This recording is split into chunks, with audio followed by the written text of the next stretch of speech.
والصلاة والسلام على رسول الله أما بعد. د اهل الحديث عقیده، منهج، صفات او خصوصیات، علامات دا بیانېدل. نن به د اهل الحديث د منهج په صحت باندې شواهد پیش کو د قرآن حدیث نه، چې اهل الحديث د دې چې د کومه لاره ده، کومه عقیده ده، کوم شواهد دي، دا کوم منهج دی، دا صحیح ده او په دې باندې ډېر شواهد شته. اول شاهد او ګواه په دې باندې د نبی صلی الله علیه وسلم حدیث دی. نبی علیه الصلاة والسلام فرمای: نضر الله امرأ سمع مقالتي فبلغها. الله سبحانه وتعالی تر و تازه کی هغه سړی چې هغه زما خبره واوري او هغه به بل ته ورسوي. دا روایت صحیح روایت د امام ترمذی رحمه الله ذکر کړی دی، او په دې روایت کې بعض الفاظو کې داسې هم دي چې نضر الله امرأ سمع منا حديثا فحفظه حتى يبلغه غيره. الله تر و تازه کې هغه سړی چې زما حدیث واوري هغه یاد کړي او به ورسوي بل چاته. امام ترمذی رحمه الله دا روایت ذکر کړی. په دې حدیث کې نبی صلی الله علیه وسلم هغه چاته دعا کړې ده چې رسول الله صلی الله علیه وسلم د حدیث سره تعلق لري.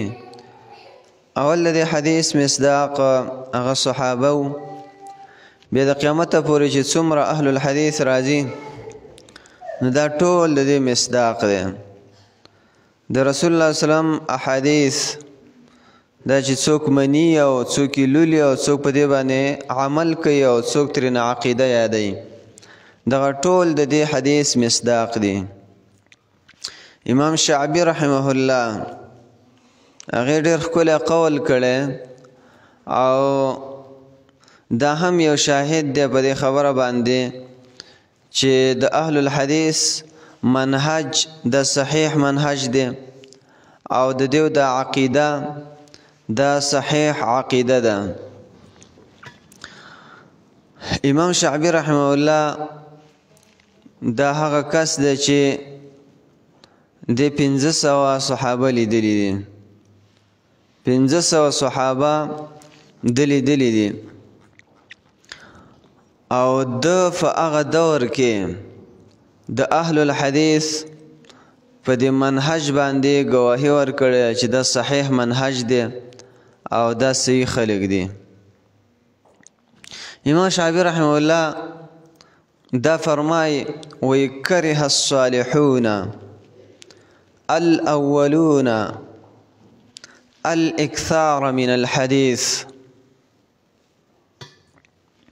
كره الصالحون الأولون الإكثار من الحديث ولو استقبلت من أمري ما استدبرت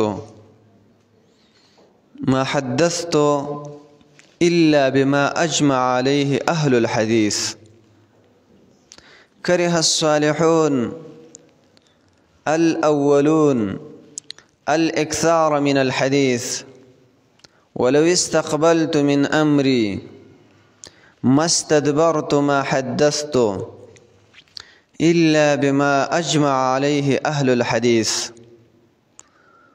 مخکنو نیکانو خلقو د احادیثو په روایت کولو کې زیادت بد ګڼو، نو که ما ته وفته وي چې وروسته به داسې کېږي نو به حدیث نه وی روایت کړم مګر هغه حدیث چې په هغې باندې اهل الحدیث اجماع کړې ده. دا قول د امام شعبی رحمه الله. امام ذهبی رحمه الله په تذکرة الحفاظ کې ذکر کړی دی.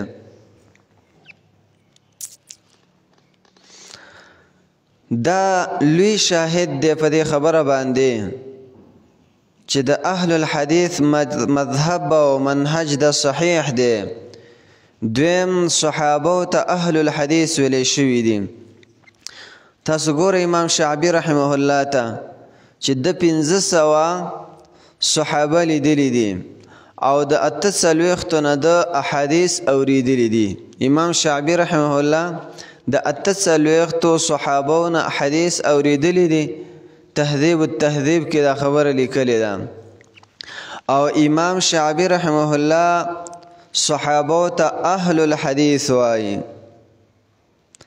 کوم اهل بدع چې هغه دا خبره کوي چې د یو نیم سل نه مخکې نو یا د سبل تاریخ یادوي، دا بالکل دروغ وایي. اهل الحدیث د تابعینو په زمانه کې صحابو ته ویلی شوي. او وروسته به د دې معنا کوو چې هر هغه کس چې هغه په قرآن حدیث عمل کوي دې ته اهل الحدیث وایي. دریم څومره ځایونه چې صحابو فتح کړي دي نو هغې پکې اهل الحدیث لفظ باندې متصف شوي دي چې دا اهل الحدیث.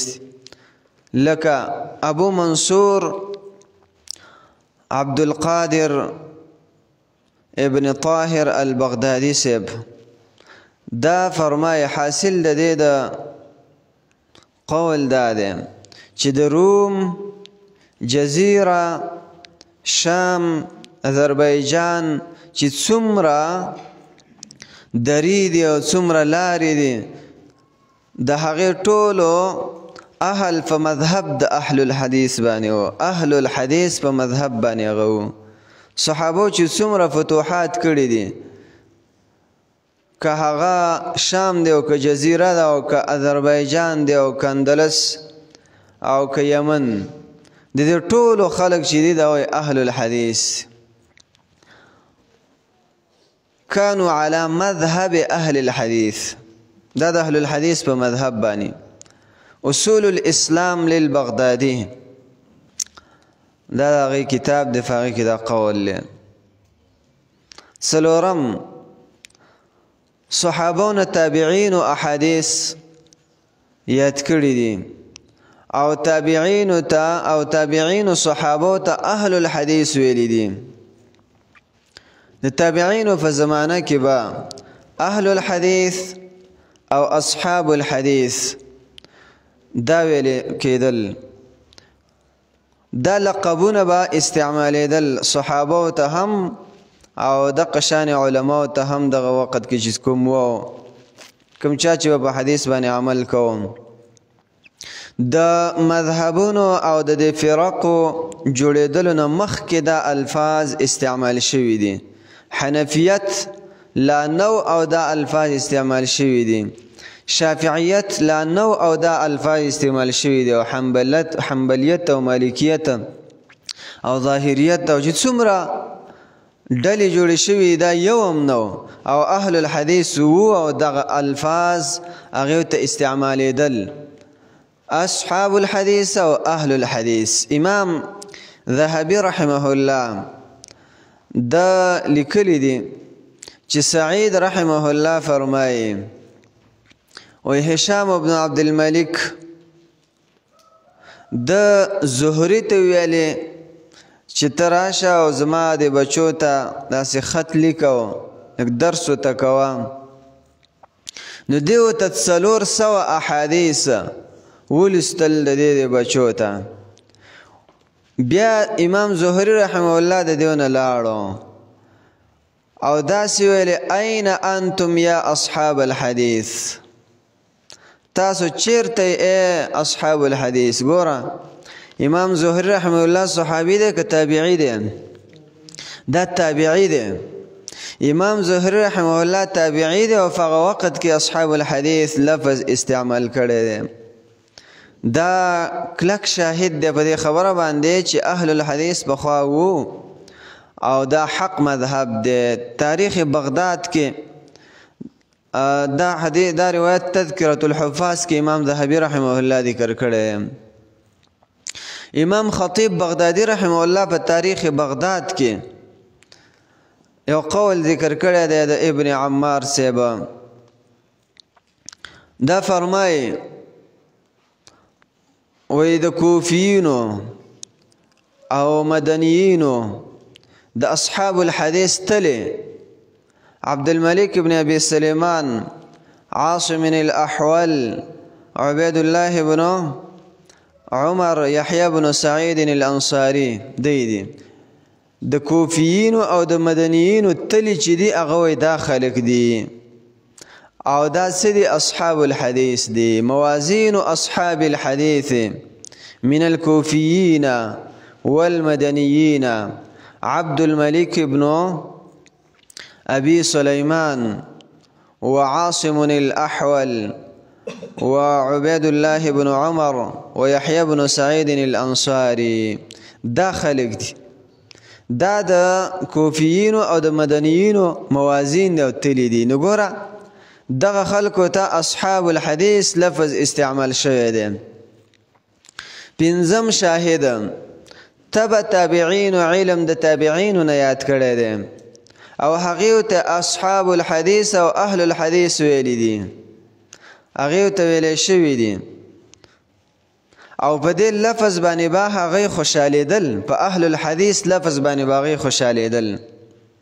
یزید بن هارون رحمه الله دا فرمای چې اصحاب الحدیث مونږ پریخیو، مونږ پرېږدي او کله چې زمانه غایب شي نو زه غمجن شم، دا خبره وایي ما لره غمجن کوي. نو اصحاب الحدیث ویلی دي.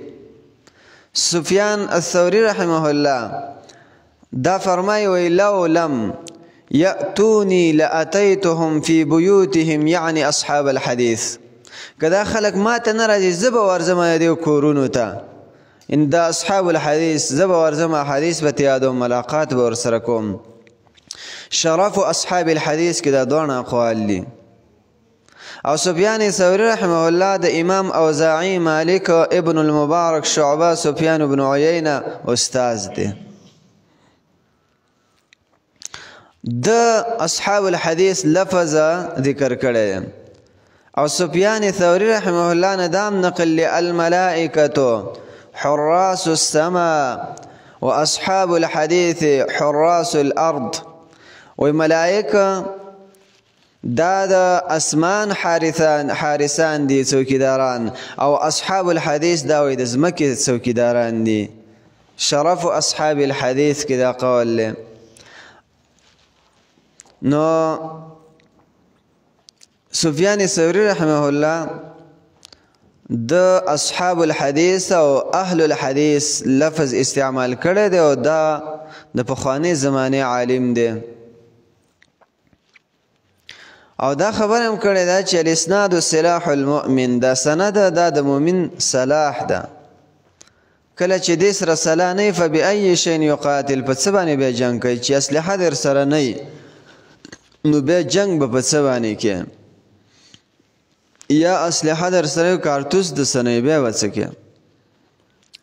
نو سفیان ثوری رحمه الله فرمایي چې د احادیث او د سند دا د مؤمن اسلحه ده او د چا سره چې اسلحه تاسو دې ته سوچ کوئ د خپل عرف کې، خپل معاشره کې، د چا سره چې اسلحه یې هغې ته څه وایي چې اسلحه یې چولي دي؟ مسلح ورته وایي. څه ورته وایي؟ دا پلانې سړی وایي مسلح دی. دا مسلح ورته ولې وایي؟ اسلحه یې چولې که نه؟ نو د چا سره چې احادیث یو څوک په احادیثو باندې عمل کوي او په دې باندې جنګ کوي د خلکو سره، دې ته به اهل الحدیث نه ویلی کېږي څه؟ دې ته به اهل الحدیث وایي، دې ته به اصحاب الحدیث وایي. دا غلط ذهن د خلکو جوړ شوی دی. پرون مونږ 3 خبرې کړې دي، هغه به تاسو ته یاد دي. 3 وجې مونږ ذکر کړې چې دا خلک د اصحاب الحدیث او اهل الحدیث د بغض ولې ساتي. نو د هغې دپاره مونږ 3 وجې ذکر کړې. یو وجه دا وه چې دوی له په دې غوسه ورځي چې اهل الحدیث دوی د حدیث بیانوي او خلکو ته مسایل د قرآن حدیث نه ښیي، نو دوی په دې باندې غوسه کېږي. نو په دې وجه باندې خلکو ته دا ظاهروي چې دا خلک په غلطه دي. سفیان بن عیینه رحمه الله چې دا د سفیان ثوری رحمه الله شاګرد دی، د هم دا خبره کړې ده زه د خپل اوږد عمره نه وینم مګر د اصحاب الحدیث د ډېرو دعاګانو په وجه ما ارى طول عمري هذا الا من كثرة دعاء اصحاب الحديث.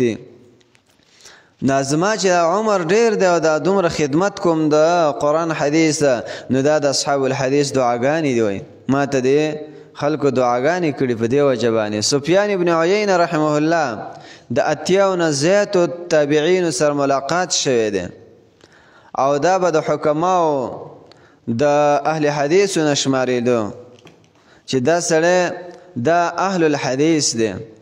تاریخ بغداد کې دا خبره ذکر کړې ده.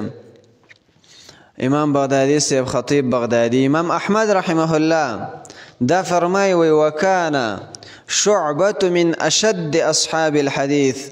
شعبه رحمه الله دا ډیر مضبوط کس و د اصحاب الحدیث نه. ګوره امام شعبه رحمه الله تم اصحاب الحدیث ویل شوی دی او دا اوس تیر شوی یو نیم سل کاله مخکې که نه مخکې دا د تبع تابعینو په زمانه کې تیر شوی دی او دا راوي د احادیثو دی. د مخکې اقوالو نه دا معلومه شوه چې د اهل الحدیث ابتدا د نبوت د اولې ورځې نه شوې ده. کله چې نبی صلی الله علیه وسلم ته نبوت ملاو شه د اولې ورځې نه اهل الحدیث پیدا شو. اوله اهل حدیثه څوک وه؟ خدیجه رضی الله عنها، بیا ورپسې ابوبکر رضی الله عنه او بیا ورپسې نور صحابه. دا اول اهل الحدیث و په امت کې او بیا په ټولو کې اول اهل حدیث هغه نبی صلی الله علیه وسلم دی چې هغې ته وحی وشوه. نو زمونږ امام هغه نبی صلی الله علیه وسلم دی هغه هم اهل الحدیث او بیا زمونږ د نبی صلی الله علیه وسلم نه وروستو خدیجه رضی الله عنها او ابوبکر رضی الله عنه او داسې نور صحابه دا هم اهل الحدیث او مونږ د هغې په منهج او په مذهب باندې یو. او د قرآن کریم هغه آیت کریمه چې یوم ندعو کل اناس بامامهم هلته امام زمونږ نبی صلی الله علیه وسلم دی او د قیامت په ورځ به مونږ د هغې د جنډې د لاندې پاڅو انشاءالله او د هغې سره به ځکه مونږ اهل الحدیث یو په قرآن حدیث باندې عمل کوونکي او قرآن حدیث منونکي. که عمل د څه تقصیراتو د وجې نه رانه نشي نو منو خو یې مخکې دا خبره شوې وه چې اهل الحدیث معصوم نه دي خامخا ګناه کیږي. کل بني آدم خطاؤون و خیر الخطائین التوابون. دا خو نبی علیه الصلاة والسلام مونږ ته ویلي دي هر بني آدم هر انسان نه خطا کیږي خو غوره خطاکار څوک دی چې هغه توبه وباسي. شپږم شاهده څلور واړه امامان چې کوم مشهور دي په دې خلکو کې وایي څلور مذهبه دي او څلور امامان دي هغه ټول اهل الحدیث او دا خبره مونږ په دلیل څه کوو داسې بې دلیله خبره نه ده. ټول خلک دي دا خبره واوري چې څلور واړه امامان دا اهل الحدیث وو. دا درې خو پکې اهل الحدیث وو امام مالک شافعي احمد او دا امام صاحب چې دی نو د هغې نه اقوال نقل شوي دي خو پوره اعتماد په هغې باندې نشي کېدی ځکه چې سند پوره نشته دی. دا نور علما چې د هغې کتابونه په دې باندې دلیل دي چې هغه اهل الحدیث و. امام مالک رحمه الله کتاب موطا هغه په دې دلیل دی چې امام مالک اهل الحدیث و. د امام شافعي رحمه الله کتاب مسند شافعي او کتاب الام دلیل دی په دې باندې چې هغه اهل الحدیث و. مونږ چې کوم عمل کوو ټول په هغه کتابونو کې شته. او د امام احمد رحمه الله کتاب مسند احمد او د دې نورم ډېر کتابونه الرد على الزنادقه والجهمیه په نوم کتاب او دغه رنګه اصولو کې کتابونه دا ټول په دې دلیل چې امام احمد رحمه الله دا څه دا اهل الحدیث. ابو حنیفه صاحب د دې اقوال علما را نقل کړي دي نو که صحیح ثابت شي دغه اقوال دا بیا اهل الحدیث. اگر چې دې په خلاف باندې په دې باندې ډېرې سختې ټکې شوي دي د هغه وخت علماو په دې باندې سختې ټکې کړي که هغه سړی وګوري نو بیا دې طرف ته مایله نشي چې د اهل الحدیث. او بل طرف ته که دا وګورو چې په بعضې کتابونو کې د ده د اقوال را نقل شوي دي که بالفرض والتقدیر دا صحیح شي نو دا بیا اهل الحدیثو. دا خبره ما تاسو ته وکړه په دې وجه باندې چې دې باره کې ډېر مختلف اقوال دي. نو که هغه چېرته ثابت شي او هغې سندونه هم صحیح دي. السنه د عبدالله ابن احمد رحمه الله تاسو بیا وګورئ په هغې کې دغه نقل شوي دي او لاندې بیا د هغې په تخریج کې د دې تصحیح او تضعیف هم شوی دی. دو کسانو په دې باندې تحقیق کړی دی. یو قحطاني صاحب دی هغه 2 جلده کې او دویمه ابو عبدالله عادل صاحب د هغه بیا ډېر ښکلی اعلی ترین تحقیق دی. هغې ډېر ښکلی تحقیق کړی په حاشیه کې. هغې ورسره نور زیادت هم کړی دی. نو اکثر روایتونه دا وایي صحیح دي. دغه بیا په یو جلد کې هم شته دی. ما سه یو جلد کې دی کېدای شي 2 کې مې د ابو عبدالله عادل په تحقیق باندې چې کوم السنه ده دا اخیستل پکار دي. ډېر اعلی ترین کتاب دی. نو بل طرف ته که بیا دا صحیح شي چې د اقوال کړي دي د اقوال ترېنه صحیح ثابت شي نو ټیک ده بیا به مونږ ووایو چې دا اهل الحدیثو. خو یو قول د هغې نه دا نقل دی اذا صح الحدیث فهو مذهبي. کله چې صحیح ثابت شي صحیح حدیث ثابت شي نو دا زما مذهب دی. دینه دا خبره ثابته شوه چې ابو حنیفه صاحب په عقاید او اصولو په دې کې او په تحریم د تقلید کې د اهل الحدیث په مذهب وو. ځکه هغه وایي چې اذا صح الحدیث فهو مذهبي. دا د احناف په کتاب کې دا قول شته حاشیه د ابن عابدین کې. او دا قول دا شاه الله دهلوي رحمه الله په خپلو کتابونو کې ذکر کړی حجة الله البالغه. امام مالک رحمه الله په خپل دور کې د اهل الحدیث امام و. امام مسلم رحمه الله فرمایي ډېر ښکلی عبارت ائمة اهل الحديث مثل مالك بن انس وشعبة بن الحجاج وسفيان بن عيينة ويحيى بن سعيد القطان وعبد الرحمن بن مهدي وغيرهم من الأئمة. وإذا أهل الحديث إمامان آغا امام مالک رحمه الله مثلا شعبه سیبو سفیان یحیی عبد الرحمن او داسې نور ډېر. نو ګوره امام مالک رحمه الله د اهل الحدیث امام و. اصل امام خو زمونږ نبی صلی الله علیه وسلم دی. خو امام مالک رحمه الله وایي چې د اهل الحدیث د دې مطلب دا دی چې دا اهل الحدیثو د احادیث دیو د فار را جمع کړي دي لکه موطا د امام مالک رحمه الله. دا خلق زمونږ ائمه و مشران و. امام نه مراد مشران. اصل مشر خو نبی صلی الله علیه وسلم دی دا ورپسې دي.